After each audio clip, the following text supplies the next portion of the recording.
simply speaking, spiritual life means life of the spirit. Is it not what we are already leading? Are we not spiritual? According to Swamiji, according to Vedanta, we are already spirits having a physical body. Basically, we are spirits. We are pure spirits. We are pure consciousness. However, due to ignorance, we are trying to manifest things which are not essentially spiritual. So, spiritual life means trying to go back to our essential nature. That is the simplest definition of spiritual life. What is the spirit? Because even Jesus says in the Bible that the kingdom of heaven is the kingdom of spirit. It is the kingdom of spirit which he came to establish. Every prophet, every saint, every religious personality, or every spiritual giant who has come to this earth has emphasized this fact. They have come to establish the supremacy of spirit over matter. So there's a constant battle going on. In some phases of history, matter predominates. We see the Roman Empire, for example. They thought every country of the world has to be conquered. The material dominance of the Roman emperors or the great emperors everywhere, not necessarily Roman, every emperor thought that he should bring some kind of unification and have control over the entire material world. How do you do it? By conquering other nations, weaker nations. And you establish the dominance of matter. That's one way of asserting dominance. But to balance this, and this happens, this always happens, when matter predominates, there is so much of evil which is generated. There's so much of violence, so much of death. That is because more and more people give more and more importance to material values, material things. So this clash between materialism and spirituality is not a new clash. It has been going on during the Greeks, during the Romans, and during the great conquests, the colonial movements that took place. Every person who wanted to dominate tried to assert material supremacy over other nations, over other people. The rich dominated over the poor, the powerful dominated over the weak. So there is a race for material domination. But such is the wonderful creation of God that whenever adharma, it is known as adharma, whenever there is preponderance of adharma, as promised in the Gita, Bhagavad Gita by Sri Krishna, dharma raises its head. So that is, dharma means spirituality. The spiritual forces, just to maintain balance, otherwise there will be total destruction. So dharma rises its head, and some great personality, spiritual personality, like the great emperors of the world, these great spiritual emperors, they come and they try to restore the balance so that dharma and adharma are balanced. So that is the entire struggle that we see in the world.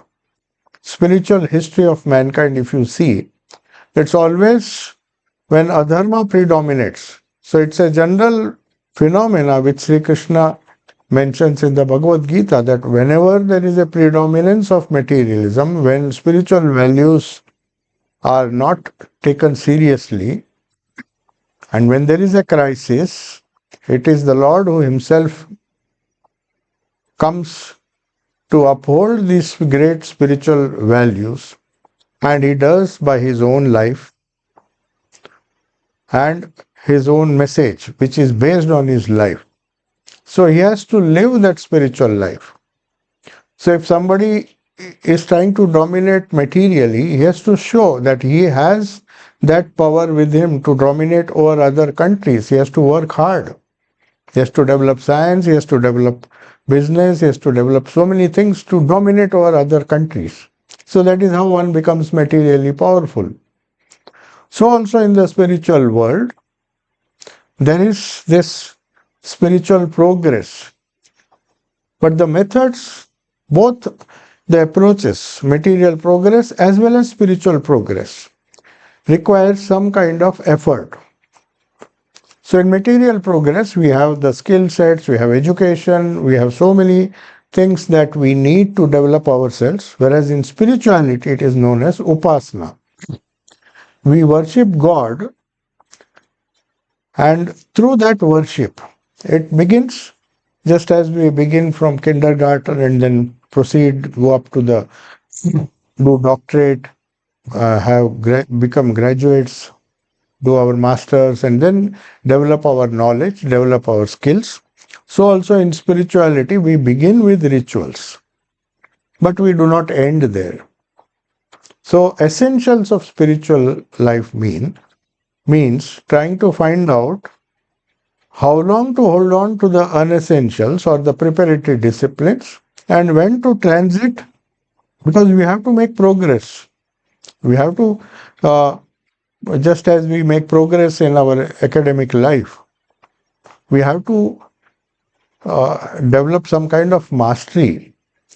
So that spiritual progress and that those essentials which will lead to this spiritual progress is what we would like to discuss according to the wonderful life and message of these great prophets who come. They are like spiritual emperors of the spiritual world.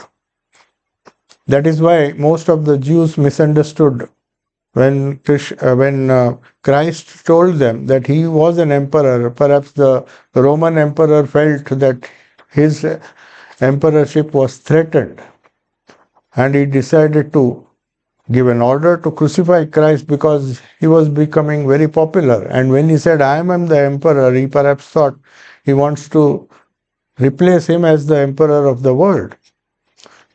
So, but what Christ really meant was that he was the emperor of the spiritual world. So there was no doubt in his mind that it is the spiritual values, and it is the spiritual values that he wanted to transmit all over the world, like any other prophet, any other incarnation, like Sri Ramakrishna in the modern age. He came to win the battle over adharma, that is materialism, and that was his biggest task. How, in spite of the invasion of materialistic ideas in the heart of the English rule in India, that is Calcutta in those days, he withstood all the attempts to make fun of a religion, to show how religion has destroyed India, how religious pursuits have made a country weak, and everybody was trying to glorify the supremacy of materialism. And Sri Ramakrishna says, no, if India has become great, any nation in the world has become great, it is the spiritual emperors who have made them great. So that is why in the West, when Swami Vivekananda was asked once, what constitutes civilizational progress? Is it technology? Is it wonderful, great scientific movements, technological movements that were creating a revolution in Europe? Then he said no. His definition of civilizational progress, which applies to our individual lives also, our individual spiritual progress, that was the progressive reading of spirit into matter. Now, this is a very important line. He told this to many of the scholars. Addressing them, he said, what you call as progress is going to destroy the whole. He says the whole of Europe is sitting on a volcano which is going to burst. And that's what we see, the two world wars. He anticipated that. He said, unless you change your material ways and take to refresh yourself or rejuvenate yourself with the great spiritual traditions of the West or even of the East or the West. So the great spiritual power that was generated by these great spiritual emperors at a social level is necessary to establish the superiority of spirit over matter. That is what spiritual life is all about. In our own life, if you see, forget these civilizational issues. Though we cannot separate ourselves, we cannot separate ourselves from the impact of these wars, the adharma that is going on, whichever war it may be. The economic, social impact is not the only impact. It impacts us in several ways. We cannot remain isolated. Every human being has to be concerned. Similarly, the spiritual empowerment or the spiritual values or the essentials of spiritual life are equally important.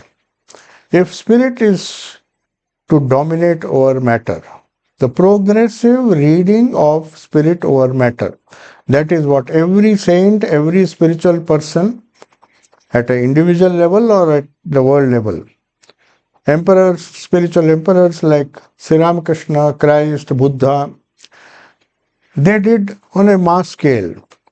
However, each one of us have to do it on an individual level. How to spiritualize our daily life and see that beyond a certain point, matter does not dominate our life.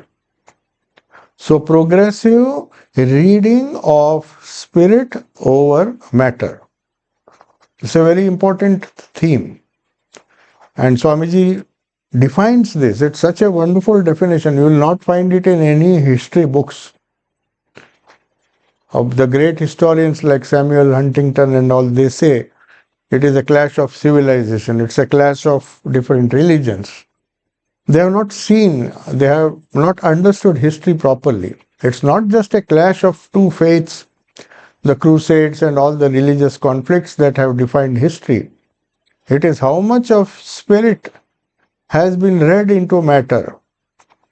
The moment economics, society, and material wealth and property and all those things become important in a single human being's life, you can see the impact, how spiritual death occurs. Sooner or later, his spirit, the human spirit, will cry for this spiritual need. That's why all of you are here. Why do we crave for this spiritual understanding of spiritual truths? Why do we go again and again to these great time-tested eternal values of these great prophets?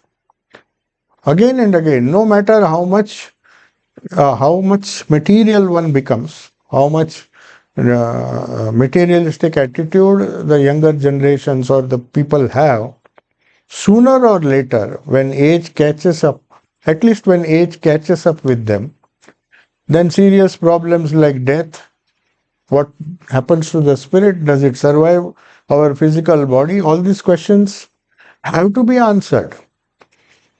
The greatest materialist, the greatest billionaire also has to ask this question. What's going to happen? What is going to happen? He cannot escape answers. And that is when spiritual values or spiritual life assumes significance. That's why they say when you have more and more reading of spirit into the material part of our life, we become spiritual. We tend to become spiritual. Obviously, we cannot give up matter.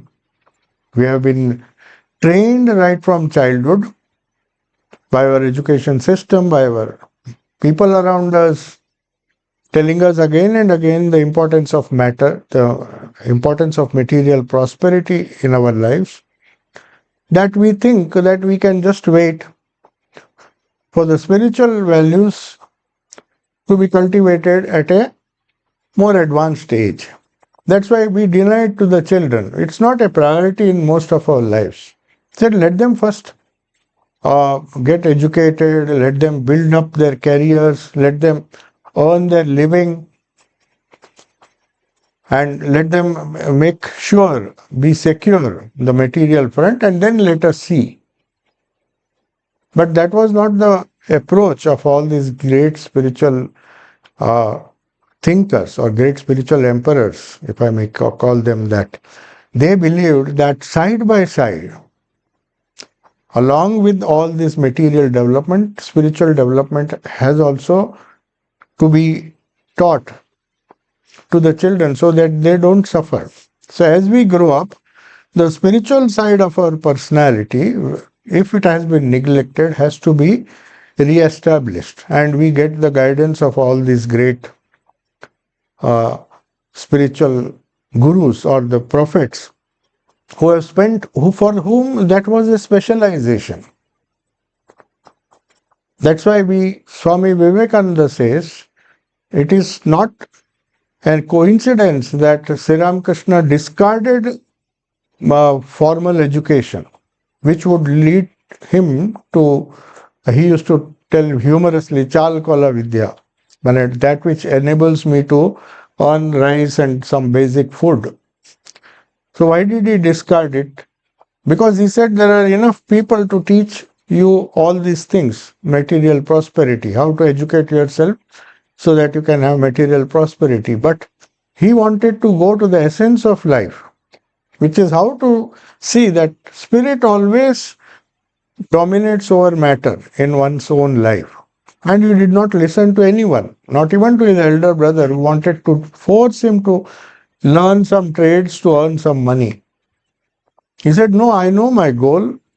That is the goal of my life, to be a master of this science of spirituality. And he educated himself. That's why Swami Vivekananda says, my master was the most original person because he educated himself. He did not have to go to any university. And we feel like pygmies before this great spiritual giant because we learnt all our life we spent in learning second-hand knowledge, which has come through us through books and other things. And we feel that Sri Ramakrishna did not need any university or school to educate himself. He went to the source of knowledge, that is Prakriti. He went to Ma Kali or the Shakti, the divine power which is responsible for our progress, material as well as spiritual.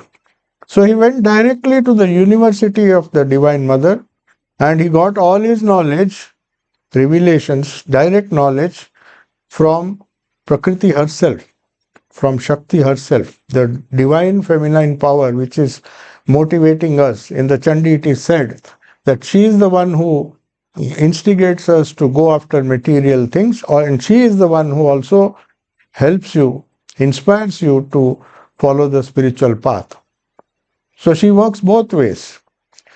But it is for us to choose how much of spiritual life we want to manifest in our life.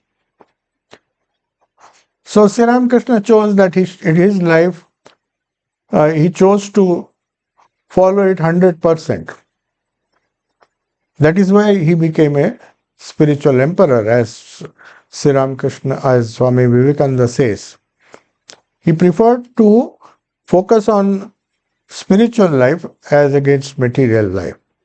So this balance of power, it changes not only civilization, as Swamiji said, civilization is the progressive reading of spirit into matter. Whichever country gives more importance to spirituality survives the longest. And that can be seen.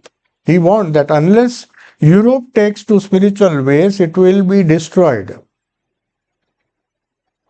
Because of the material development, he passed through Europe. When he visited Europe, he traveled to most of the countries, including Germany, and he said, I smell war here, even before the First World War took place. Said these materialistic ways will never succeed. And he uttered these words in England. He said, Europe is sitting on the top of a volcano ready to be burst. Anytime it will burst. unless it resorts to spiritual ways of the East or of the West. Not necessary that only the Eastern part of the world has developed this spiritual idea. There were great spiritual movements in the West as well.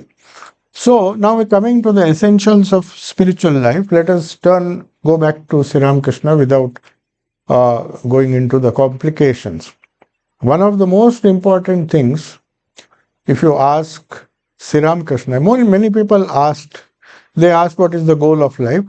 Of course, there was only one goal of life for Sri Ramakrishna, and there was no doubt about it. When you take to material life, there can be so many goals. We get confused. What exactly should we do? Should we try this profession or that profession?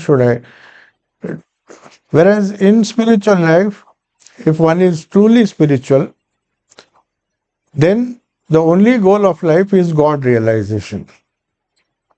And that God realization, though it may vary from tradition to tradition, what you mean by God, what is the concept of God, but it means the pure spirit as against the material side of our existence. And that pure spirit condenses itself into these various ideas of God.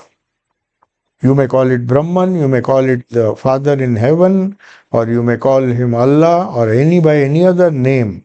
What it means is the pure spirit which cannot be dominated by matter. No matter what happens, it is the spirit that always dominates over matter because of its eternal nature, because of its vitality, the spiritual life itself. So if we want to know what essentials of spiritual life are, we have to go back to Sri Ramakrishna. The simplest way would be to go back to one who has made spiritual life the essential pursuit of life. Who is a better person? If we want to study physics, we would rather go to physics or science. We would rather go to the best in the field, Einstein or all the great people. We will not go to an ordinary teacher. So in the spiritual realm also, somebody who has focused all his attention, his entire life was dedicated to one goal, that is how to develop this spirituality within, and his whole life, first 30 years or say 25 years of his life, if you see his childhood and his life up to till the disciples came, was trying to cultivate this spirituality, try all methods of spirituality. Even though he had mastered one, it is like having multiple PhDs. He tried all the different paths. He was not satisfied with one path because he wanted to make sure that each of these paths lead to the same spiritual goal. And he did not just academically announce that. He practiced them, practiced each of these paths, and went into the laboratory of spirituality and saw what are the essentials, what are not the essentials. Because another problem that the world faced, especially a country like India faced, was lot of people, so-called spiritual people, were holding on to the unessentials. So it was more necessary for Indians to understand the true meaning of spirituality. It's not that the people who were ignorant of the spiritual values that needed this, they needed it more. So, because what they thought, or what a vast majority of people thought was spirituality, according to Sri Ramakrishna, was not essential. So the essentials of spiritual life, which were rediscovered, not that they were not there, Upanishads, Gita, and the Bible and Buddha's teachings. Time and again, these great spiritual teachers have come and shown the way, shown us the path, but it has to be rediscovered for modern man, the contemporary society, which was facing so many challenges, the challenge of science, the challenge of technology, the challenge of materialism. Science and technology by itself is not bad. But the materialism that is the result of so-called progress in science and technology is the problem, because that leads to conflicts. That leads to adharma. In the words of Sri Krishna, whenever adharma predominates, dharma has to balance that. So that is what Sri Ramakrishna did. And he went directly to the essentials of spiritual life.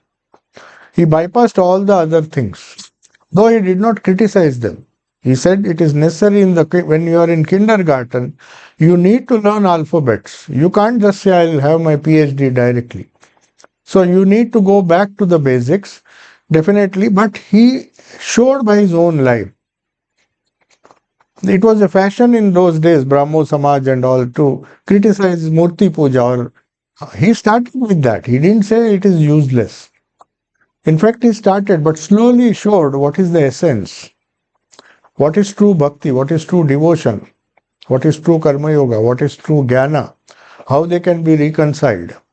What the Upanishads and all our bhakti scriptures and all the scriptures of the world say, he explained it in such simple words.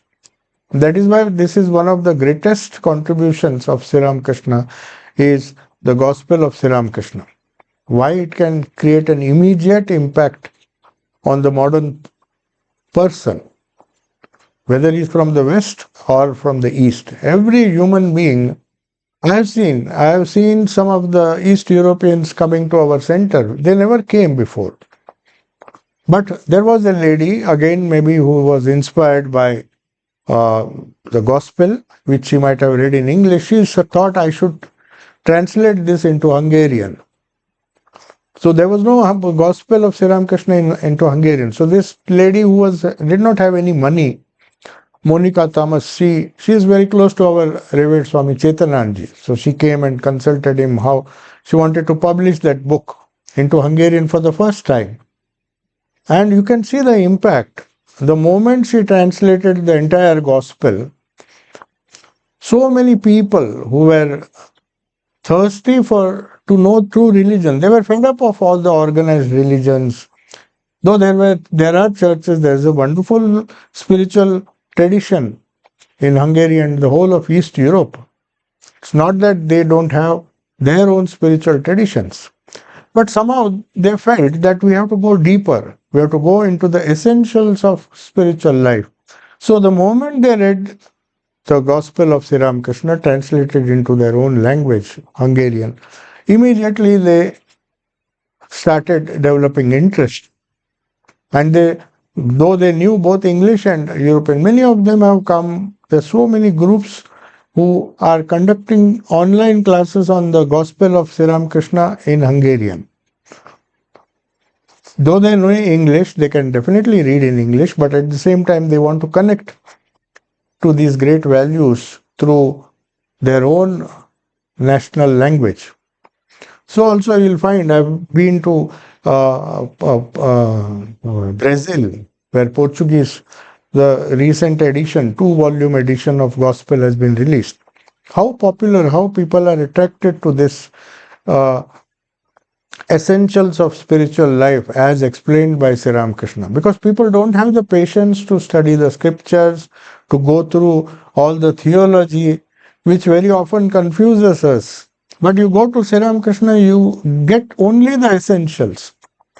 He just points out to the essentials. So let us now just briefly see in most of the conversations, when somebody asks him about the essentials of spiritual life, the first thing he emphasizes is, if you see, there are many people, devotees coming to Sri Ramakrishna, and they'll ask the basic question, Upay ki. Upay ki means what is the way to spiritual life? What is the techniques? What are the techniques of spiritual life? So invariably, he will give these 4 methods. He has made it so simple. And the first thing he begins with, the first thing you'll see in most of the answers, they may be little here and there, he will try to explain in different ways. But the first thing, that's why I started with the fact that this center, if you want to have the maximum benefit of this center, then take the advantage of the silence that is here. The silence that you can get, which you cannot perhaps get it outside, that's the best thing that any Vedanta center for that matter can give you. It's not an occasion to gather people and to socialize that is important. We have said it many times in our board and center. Everybody wants some kind of big commotion there. I said, no, it has to be silent, because otherwise we will be going against the teachings of Sri Ramakrishna. He says the first advice that he gives, which he considers to be the essential of spiritual life, is Nirjan Vas. In Bengali, it means, that is the Bengali word, but it means solitude. So solitude is such a rare commodity these days that people have to go far away to the forest or to some remote place just to enjoy solitude. And people are ready to pay a premium price to go to such places. But unfortunately, they don't know what to do. They go to solitude, but if they have all their gadgets with them, then they take the whole world and all their problems there. So that is not what Sri Ramakrishna meant. He was confronted by some of the most people were suffering so much in the commotion. Calcutta was already crowded in those days and was a hotbed of politics, hotbed of materialism. That is why Thakur said to Holy Mother, I am leaving you behind. These people are struggling. This Calcutta, what he meant was not just Calcutta, but the modern world. These people are struggling, so you have to look after them. So Sri Ramakrishna, addressing all these busy people who used to come from Calcutta, Master Mashe was one of them who gave us this immortal gospel. Definitely he was one who was the most affected by these problems, typical problems of lack of solitude. Because wherever he went, his own house, according to him, was a hell. Lot of quarrels. Then he goes to office, politics, and there's quarrel there in the school. So much of problems. So where will he go? By chance he comes to Sri Ramakrishna, and then he finds his own way of getting some kind of solitude. Sri Ramakrishna used to say, come whenever you have some spare time, just come. Not for anything else. We have to remember, this is the essential of spiritual life. This is one of the essential. Sri Ramakrishna always starts with solitude. If one does not come to a spiritual center for solitude, then there is something wrong. If he gets nothing but just solitude, that is a great boon. Just for the sake of solitude, you can come and visit these spiritual centers, any of our centers, where you can get solitude. So I have seen some of the devotees who have really understood the message of Sri Ramakrishna. They avoid public celebration. I was really amused. You say you are a devotee, you don't come. He said, we miss solitude. So we'll come when there's nobody around. So I really appreciate it. It's a genuine concern of theirs. It's a little paradoxical. We think if there's a huge gathering and all, there's so many gatherings in India. If you see 50, 60, when we say 50, 60 people attended the retreat, they laugh.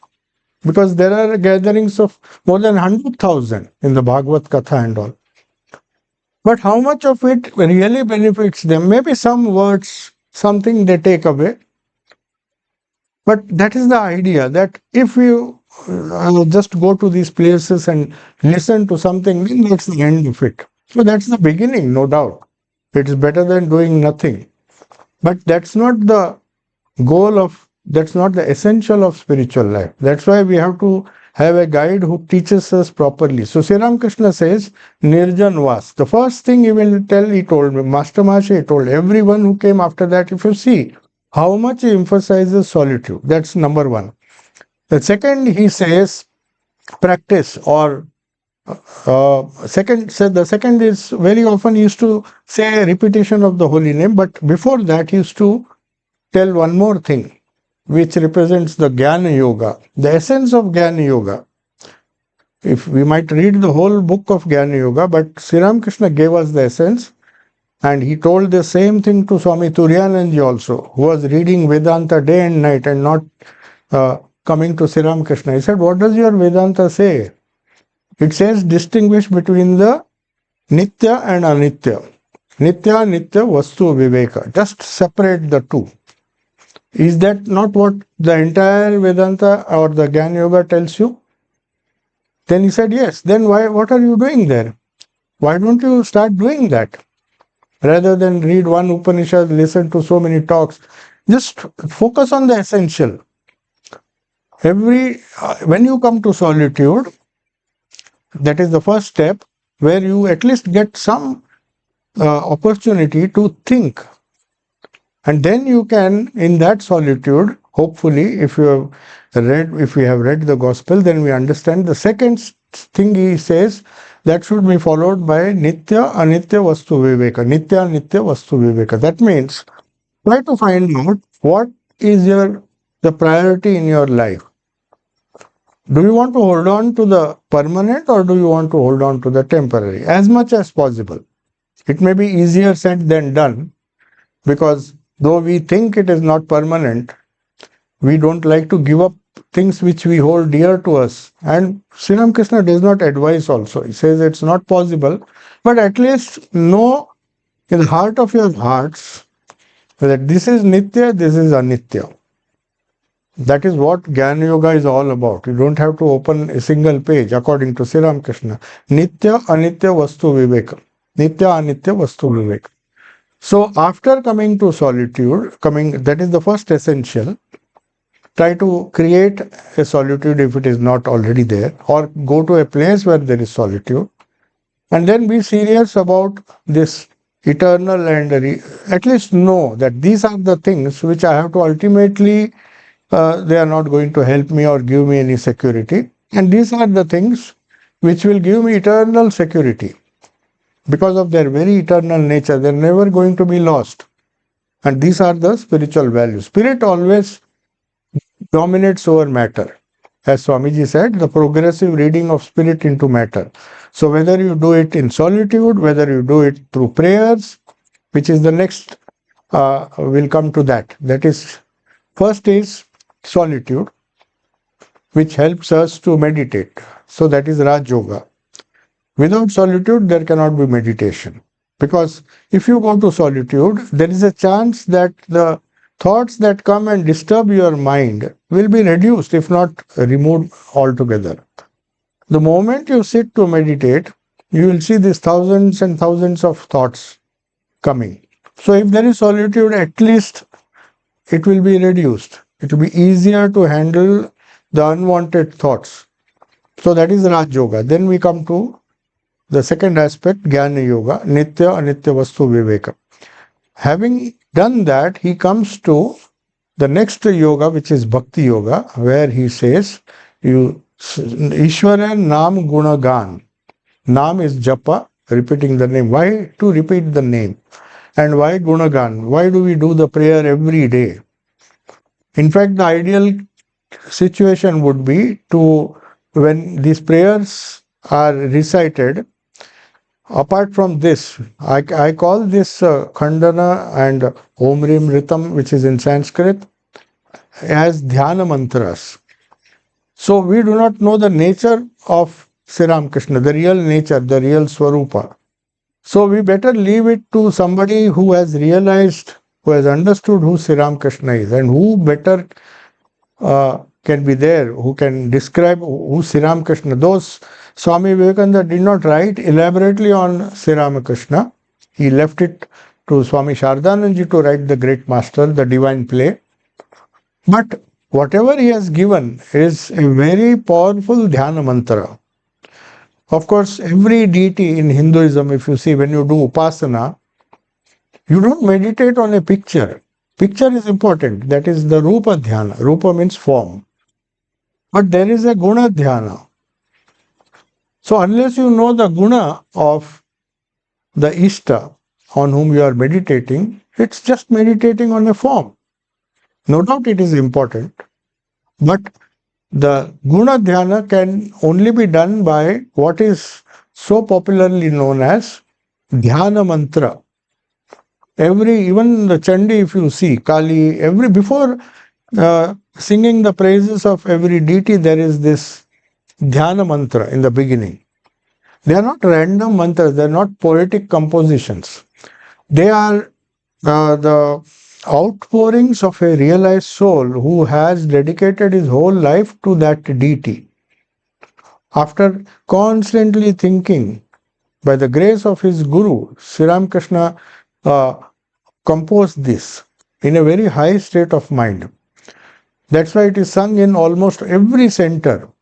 In our center, we repeat the English also, because some of our monks, they said, we don't understand. Neither do we understand Bengali, nor do we understand Sanskrit. So we said, okay, we'll first chant, then we'll repeat the English version, because the meaning is important. If we don't meditate on what is being chanted, and if we just repeat it like parrots, it's not going to help. So the Dhyana Mantra has to be meditated upon, not only the meaning has to be meditated upon. That is why it is known as Dhyana Mantra. So imagine the Lord in the heart. This is what Sri Ramakrishna says, Nama Guna Gana. Guna Gana. Guna means the stotras. And why Guna Gana? Gana means song. Why songs? Because if you see Ramayana, Mahabharata, all our scriptures were in poetry form. They were never in prose form. It's so difficult to remember prose. But the moment you set it to tune and sing, it becomes part and parcel of your personality. Now we have been singing for 50 years. Some of you might have listened, attended daily Aarti. There are some old people devotees in England who, though they cannot go anywhere, they nowadays, thanks to the media, they see Kamarpukur, they come and tell me, Kamarpukur, we see the Aarti daily. They have so much choice now. Every day they listen. They don't want to miss. Earlier you had to go to the center. Now you don't even have to go. But of course there's nothing like going to a quiet place. You can listen at home, but it is not a good substitute. But still, it is better than nothing. So this Guna Dhyana, Ishvara Nam Guna Dhyan. After Nitya Nitya Vastu Viveka, the third advice he gives, if in most of the places, if you see the gospel, the same advice is giving in different, but the words may be slightly different. But invariably, he will start with solitude, then jnana, then bhakti. Bhakti based on not only the form, the devotion to the Lord by doing puja, that is one part of it. But the essence of puja is the dhyana mantra. So upasana means the physical part is the ritualistic upasana and the puja that we do, so that it becomes karma yoga also, because we are doing some action. Every day we have to discipline our mind through karma, that I have to do puja, the ritualistic worship. It has its own significance. But at the same time, we have to combine it with meditation. So that's why in every puja there is a dhyana mantra. You repeat Hridaya Kamala Madhye Rajitam. That's the immortal Dhyan mantra composed by Swami Abhedananda. So every deity, even Holy Mother's Dhyan mantra is there. Any puja without Dhyan mantra is not considered to be a puja at all. So it has meditation, upasana. The mental upasana is also an important part, not just the upasana or worship. So we worship mentally through this. So Ishvara and of course Japa, which according to Holy Mother is the most direct and practical way to attain to, essential of spiritual life. In fact, she gave it priority over all other things. Puja you can do a little bit, but consistent japa, repetition, nama guna gana. Nama is first. You see, Sri Ramakrishna says the repetition of the holy name. That's the best way to control our mind. To ekagrata is the first step. It is not meditation. It is not dhyana. But ekagrata, the one thought, if it is repeated again and again, it forms a sort of habit. And there is a tendency that your other thoughts will be restricted, at least when you are sitting for meditation. You should not be thinking of hundreds of things, but that is what happens. The moment you sit for meditation, we do not know from where these thoughts come and bombard. That one particular thought, to hold on to that, it requires persistence. That is known as japa. Japa means nama guna, nama and guna. Guna, when it is not possible to repeat the name again and again, as a change, we may resort to the dhyana mantra, sing songs, sing bhajans. That is what Sri Ramakrishna did. You see the whole Dakshineshwar in his room. There would be either singing, there would be these kirtans and so many things, which the purpose it serves is guna dhyana, which will lead to the rupa dhyana. So when people who were devoted, whose ishta was Krishna, came, he would ask them to sing. He would himself sing Krishna songs about Krishna. And if the same thing with Kali Kirtan and other things, he would encourage, so that they remember their ishta. Nama dhyana, or nama, repetition of nama guna and guna, with through songs and hymns and stotras. That is the next one. So these are the essentials. And then of course, he, in many places he adds that, which is very important. Serving the Lord, serving the spirit, or serving the God in man. So karma yoga is the last thing which he very often says, and he uses some different words which were very popular in those days. That is, Chaitanya Mahaprabhu's followers used to say that serving the devotees is like, that's a type of karma yoga, seva. So seva, in there they give a lot of importance. That is not only sadhu seva, but also Vaishnava seva, they call it. But he added one more element, not just seva out of compassion, but not jive daya, but with not just doing charity, but trying to serve the spirit in man, in the suffering man or animals or creatures. This is a very important addition he made to the Vaishnava doctrine of seva, which was karma yoga, definitely. Serving the Vaishnavas means serving the men of God. Whoever is trying to lead a spiritual life, if you serve them, that is known as seva, jiv seva. But Sri Ramakrishna added one more thing. He said, Shiva Gyane Jiva Seva.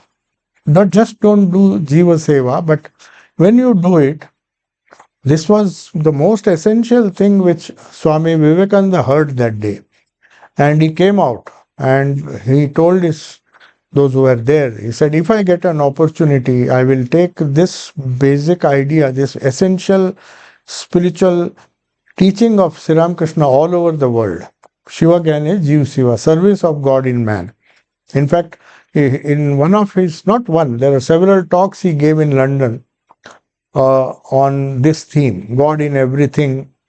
First he explained what Maya is as part of Jnana Yoga, but it can relate to all the four yogas.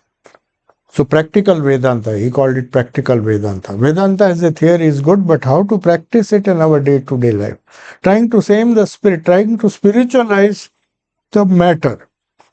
We have to deal with matter. Nobody says you can give up matter. Without matter, we cannot survive. Without food, we cannot survive. So material, but trying to read more and more spirit into matter. If we do that, then it becomes yoga. The same karma yoga becomes, the same karma becomes karma yoga. The same bhakti becomes bhakti yoga. The devotion, the emotions that you express become yoga if it is used for a spiritual purpose. So these are the essentials in a very simple way, because Sri Ramakrishna had had that talent of making difficult things simple. But there are people who can make simple things difficult. And for that you have to go to big commentaries and shastras. If you want to learn a simple thing in a difficult way, there are choices. Some people are not happy. They think this is too simple advice. But if you see these four things, if when we try to practice it, take the solitude for example. How many of us think that is essential for spiritual life? 90% of us are afraid of solitude. You are always seeking company, somebody's company. And old age, it has become a problem. It becomes, I mean, it is the problem of loneliness, which is so difficult. People think it is a very serious problem. It may lead to suicide also.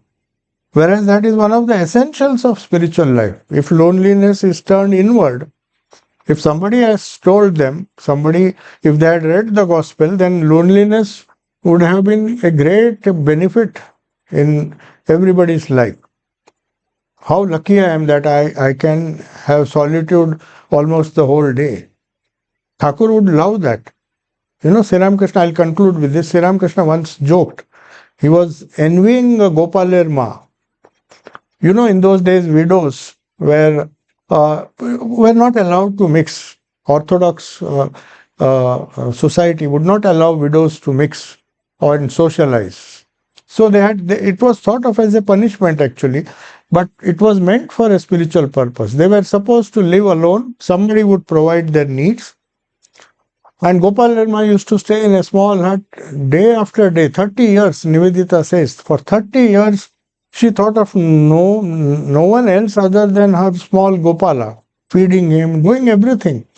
And Sri Ramakrishna once said that if I am born again, I would like to be born as a widow who is not disturbed by the world, so that I can, to my heart's content, practice spirituality. So see the importance of solitude he gave.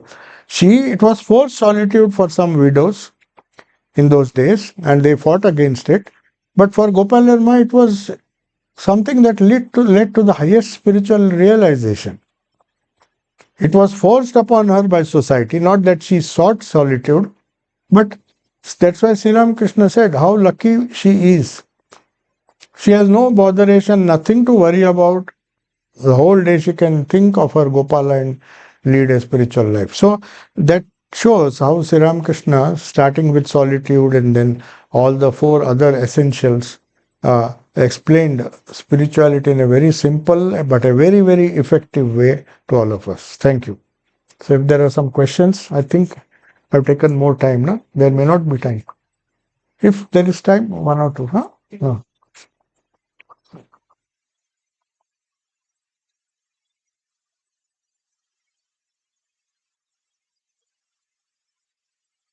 Yes. Swamiji, one of the essentials said was discriminating between Nitya and Nitya. So, what are some of the examples on a day-to-day life? How you say this is Nitya, this is Anitya? Yeah. So, I mean, anitya cannot be outright rejected. If you say food is anitya, but you have to eat it, isn't it? Yes.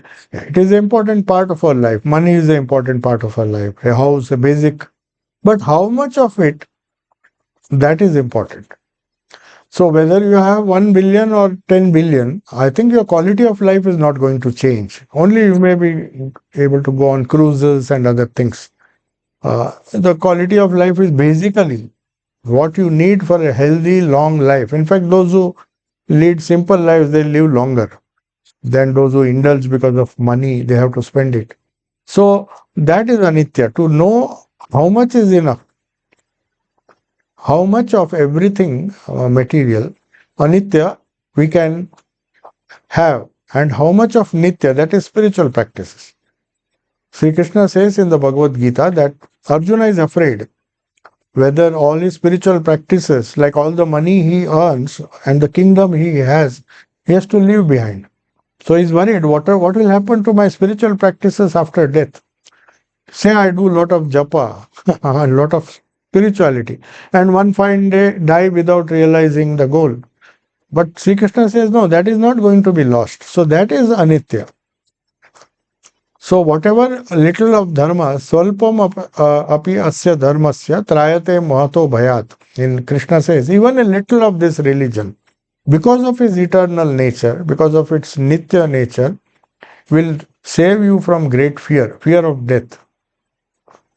So you see, many of the people, they don't need any help. Though they may have the basic minimum if it is given, they live very happy and contented lives. Because they know beyond this, I don't need anything. I'm happy with what I have. So that is anitya. So because it is anitya, they don't want to accumulate too much. But that how much is too much, that is the individual. You may feel 1 billion is not enough. I need 10, at least 10. So anitya which changes from person to person. But nitya doesn't change.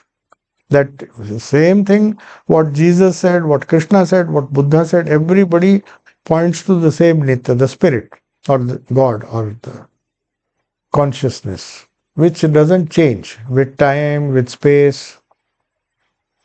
So that is how we have to decide. It's a very simple thing. People don't have to be uh, don't have to be scripturally proficient to know this.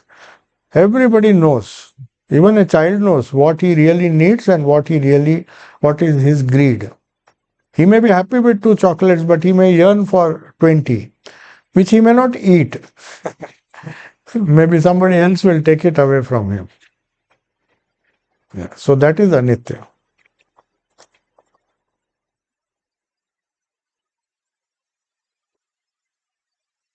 Yeah.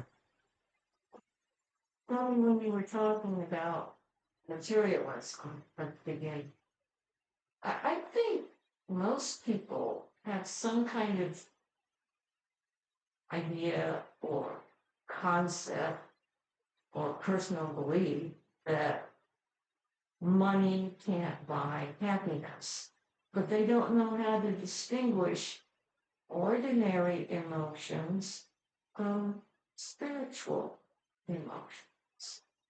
Yeah, you're correct, because materialism doesn't mean like King Janaka. You may be surrounded by material, but you may not be material. See, that is the important thing. I'm not saying material things are useless. How much of you think is essential, that is important. So, if you take King Janaka, for example, he ruled over a vast empire, but he himself says, because of his spiritual practices, he knew it is worthless. So he said, tomorrow, if the whole of Mithila is burned to ashes, it is not going to impact my soul. That is what I meant by not being attached to materialism. Matter by itself, where can you live without matter? The house there where you live is matter. Your own body is matter.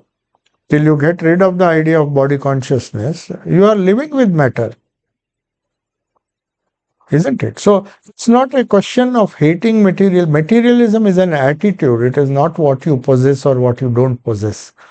It is an attitude, how much you think matter can save you, and how much how much of your thought has a conviction that spirit alone can save me. If that is there, then you may or may not possess matter. You may or may not you may live in the most remote Himalayas with no possessions, and yet be material if you are attached to your small things. Sri Ramakrishna used to say that a person was attached to his kamandalu, the only pot of water that he carried with him. But he was used to get angry if somebody touched it. So he may not be a rich person, but he may be attached. So it is the attachment that is important. So we don't have to bother about but materialism means attachment to the gross will always lead to misery. Because it is a changing reality, isn't it? Wealth, property, they are not built unlike consciousness, unlike the spirit. That is why when Jesus was crucified, he didn't care less. Because he knew this body today or tomorrow, whether they crucify it or whether it lives for another 10 years. He knew its utter temporary nature of his own body. So that is why he was so happy. So with that attitude, where he thinks or where he realizes that spirit is primary and his kingdom, his idea of kingdom of God is the kingdom of the spirit. That is what is emphasized. When you say matter is not important, it means he did not care for anything in the world. Otherwise, why would all these religious orders emphasize so much on renunciation, including the order of Francis? They were rich people. Francis himself was such a rich person.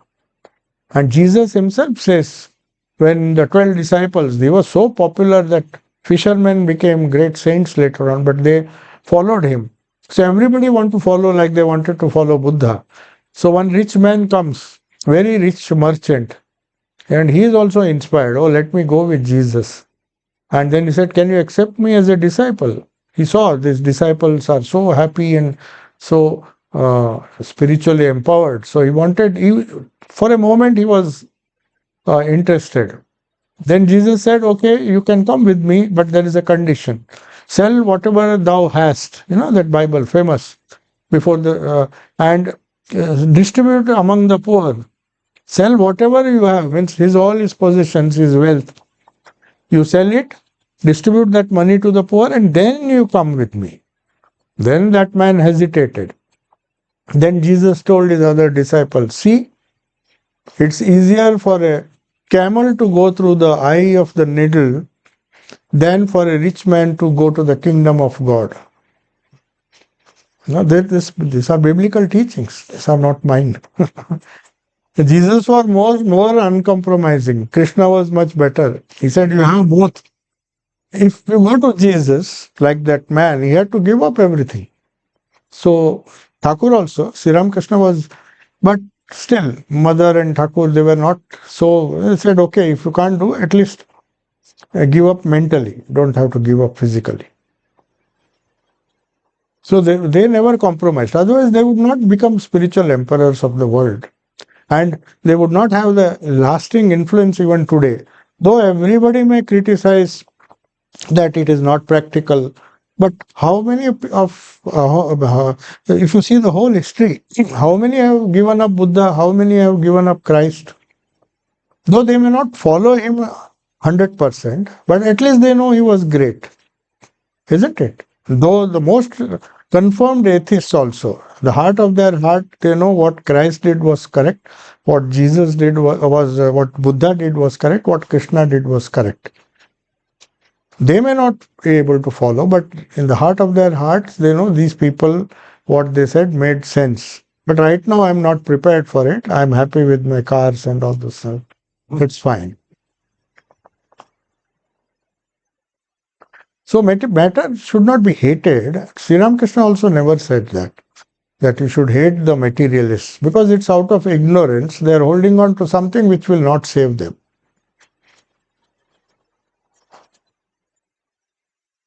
Yeah.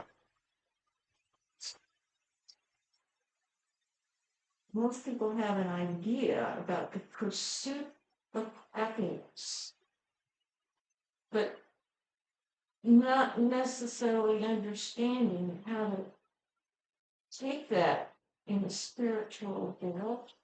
Yeah. Happiness, worldly happiness and spiritual, they call it ananda. That's why we call material happiness sukha. So there are two words in India. We are very clear. In English, happiness means both. It can, of course, there is a word known as bliss. When you talk of spiritual happiness, you say it is bliss. You don't say it is happiness. Happiness is always for things of the world. So a sweet makes you happy. A good car makes you happy. So many things of the world make you happy. So that is in India, it is known as, in Indian tradition, it is known as sukha, as opposed to ananda. Yeah, people have a wrong idea, definitely. Because a child has his own idea of happiness. For him, eating toffees, whereas the adult will have his own idea of happiness. It evolves as he grows, isn't it? So, for a spiritual man, all these things, these happinesses, the small happiness, he thinks it is insignificant compared to the happiness he has by practicing spirituality. It's a relative thing. Shall we conclude? Yeah. Or anybody?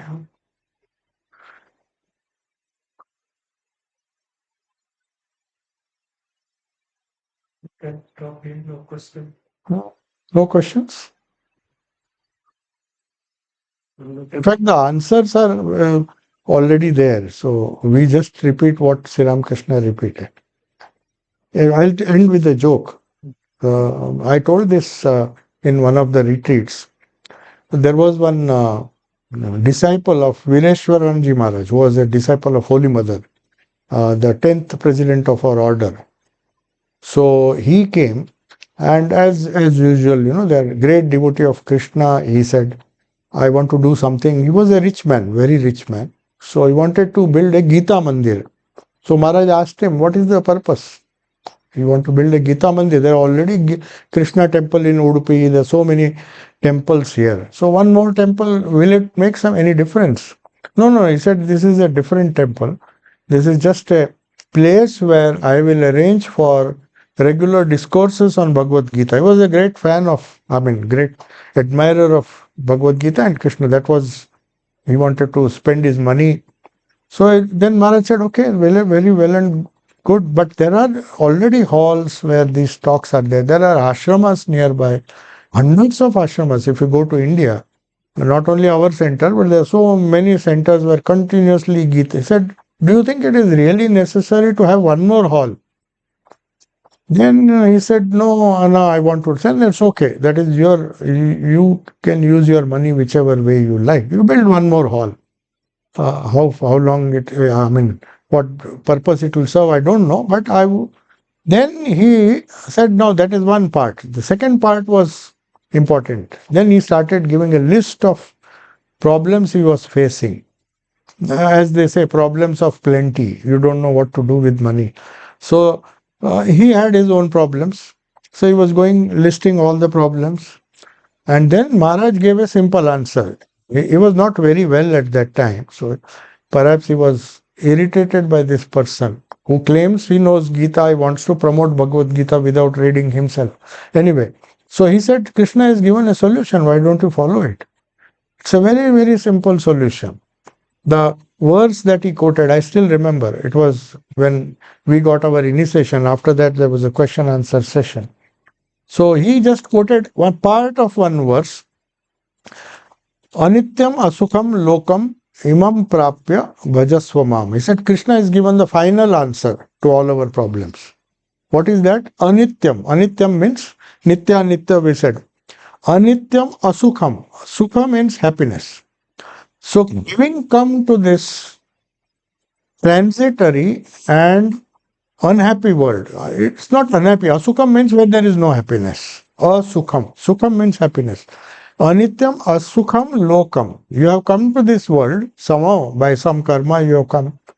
Anityam asukham lokam imam prapya. Having come here, then the only way out is imam prapya bhajaswamam. Bhajaswa means worship me, do my upasana, or just repeat the name of God.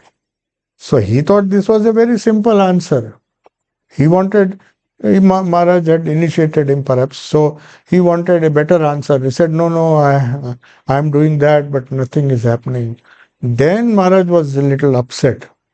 He said, you are even doubting Krishna. If Krishna had a better answer, the Lord of the universe, one who gave the Bhagavad Gita, if he had a better answer to your question, do you think he would not have told you? He has given his best answer. Now it is for you to believe or accept it, or so the answers are there. All these answer solutions are very simple. As Swamiji says, that they are as simple as your own existence, but our minds are complicated. We don't want simple answers. If somebody tells you of all the problems, Raja Maharaj said, you read the gospel. Oh, just by reading the gospel will all my problems be solved? But they will be solved. Have you tried? Just read the gospel, he said. In a hurry, Raja Maharaj was once asked, and they were giving a list of problems. Said, no, just read the gospel. Now we don't want that simple solution. We think we have to attend this, that, hear so many talks, hundreds of talks, get more and more confused. The basics are simple. basic essentials. That's why I decided to speak on that. Essentials are very simple. Unessential, there are hundreds of things we can try for the novelty of it. America, everybody wants to travel new things. They're tired of the same old stuff. So they want newer and newer things. So some new age guru will come and tell you, oh, this is another solution, wonderful solution.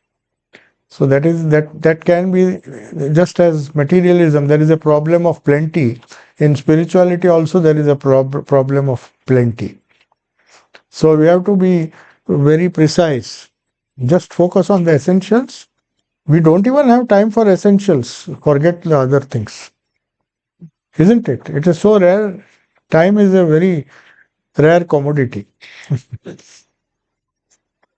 Thank you. Thank you, Sarvasthananda, for a nice, enlightening talk.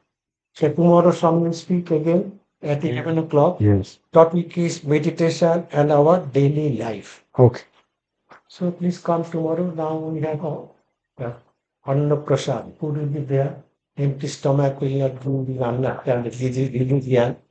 Food is there, Prasad. It will be served from the counter. Take Prasad and you need the help of others. It is order for global color. Some very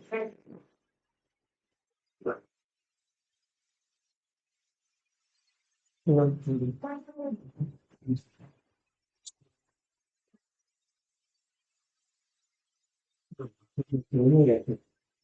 you put again? So from where did you meet? Did you come here?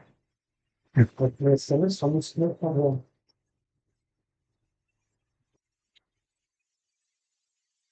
Hey, what is very good?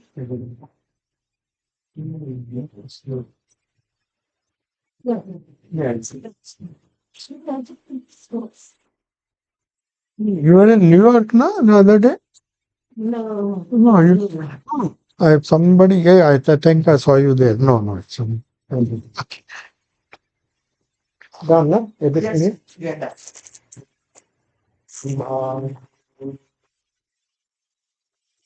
Om Brahmana Husam Brahmai.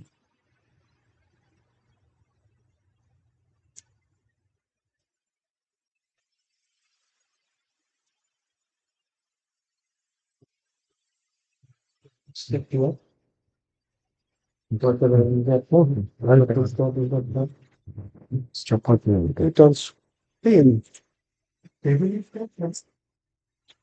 They would so many for the TV. You see that? They don't. No, I'm sorry. I can go in there. Yeah, okay.